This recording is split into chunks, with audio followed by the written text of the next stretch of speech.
Hello and welcome to Planet 40k. Today we're going to be going through the Space Wolves psychic abilities from their new supplement. Okay, so the Space Wolves have a new set of psychic abilities that they've named the TEMPESTAS discipline. You can opt to use the Space Marine powers from the Space Marine Codex, but this video we're purely focusing on the Space Wolves only abilities. So when selecting these powers, you can either do a random roll or select them before deployment, which is what most people tend to do. Some tournaments will have their own rules regarding how their abilities are selected, so just bear that in mind. Okay, so starting off with the first one in the book, which is called Living Lightning. So this is a Witchfire ability, which is warp charge value of 6 and targets the closest visible enemy unit within 18 inches of the psyker. The target suffers D3 mortal wounds, quite like Smite, but then you roll a D6 and on a 2, a 3 or a 4, the closest enemy unit within 6 inches and visible to the previous unit then suffers a mortal wound.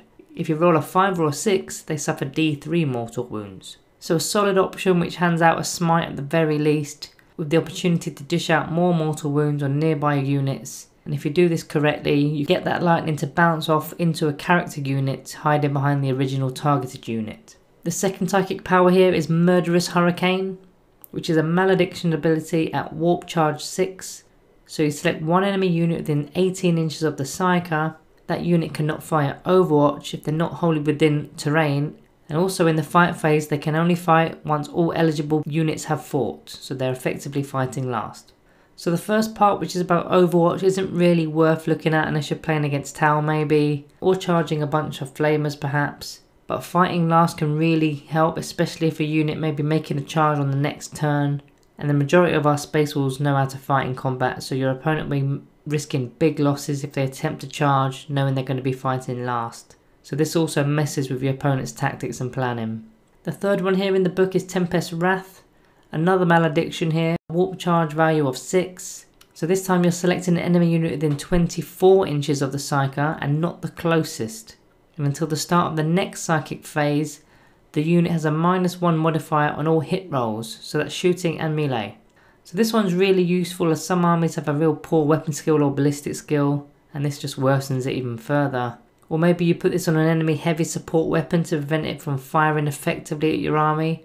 Now it's not overpowered by any means, as every faction has ways of re-rolling hits or adding to their hit rolls. But if you do get this one working without your opponent being able to do anything about it, then it does work quite nicely.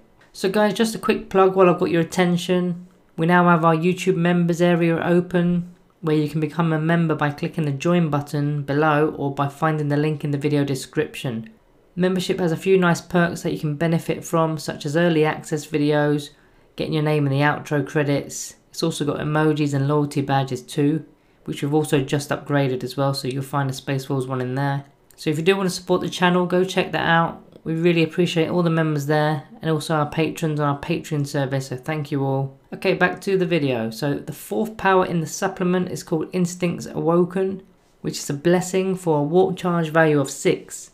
So you select a friendly Space Wolves unit within 18 inches of the psyker, and until your next psychic phase, each time that unit makes an attack, the Assault Doctrine is considered to be the active doctrine.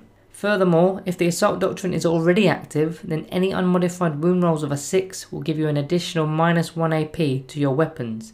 And this is cumulative to the Assault Doctrine benefits. So this one's pretty big, guys. So firstly, you don't need to spend a CP on Bestial Nature, which is a stratagem to turn the Assault Doctrine on. Same applies to the Adaptive Strategy stratagem, which is quite similar. But secondly, it means you can be doing your turn 1 or turn 2 charges and gaining the -1 AP.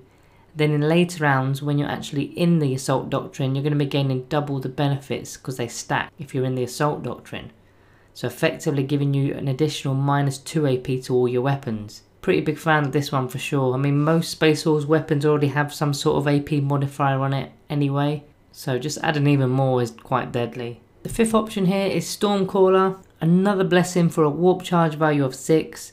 This time it's an aura ability which lasts until the following psychic phase. So any Space Wolves unit within 6 inches of the psyker gains benefits of cover. So this one's a really cool one. You can imagine a whirlwind type of storm going off above the psyker's head, and anyone within arm's reach is hidden within the storm. So this will keep your guys alive a touch longer, especially if you're foot slogging to get into striking range. So quite a cinematic one, I quite like that one. And finally the sixth power of the supplement here, Jaws of the World Wolf, which is a Witchfire for warp charge value of 7.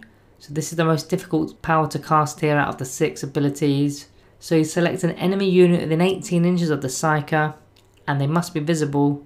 You roll a d6 for each model in the unit and add in +1 to the roll if the psychic test was a 9 or more. Then for each roll of a 6, that unit suffers a mortal wound. So this one's really only worth taking if you're playing against a horde army, as obviously on average only 1 out of every 6 models are going to be taking a mortal wound. The key to the power here is trying to get a 9+ on the psychic test, which isn't the easiest of tasks, especially as this is a dice game. But you can improve this by taking a chief librarian, for example, who will give a +1 to their psychic tests, so only really needing to get an 8 on their psychic tests, which is quite doable. So if you do manage to do this, then instead of causing mortal wounds on a 1/6 of the unit, you're now doing it to a 1/3 of the unit, as 5s and 6s both deal mortal wounds per model. So this now even has uses on a 10-man unit as well, as you're still dishing out a few mortal wounds here. But in all honesty, I'd rather just use Smite. The only good thing, however, with the Jaws of the World Wolf is that it doesn't go against the nearest unit, so you can be selecting the largest unit and ignoring those small screens that are eating up things like Smite. So out of the 6 Tempestas discipline powers, I quite like Living Lightning, as it's just straightforward and it's quite standard. Pretty much the same as a Smite, but giving additional mortal wounds to close by units. Murderous Hurricane could be pretty good against other combat orientated armies, so getting them to fight last could be pretty effective. If you're going up against a more shooty list, then Tempest Wrath is pretty good because you're giving them the -1 to hit, removing their effectiveness on shooting.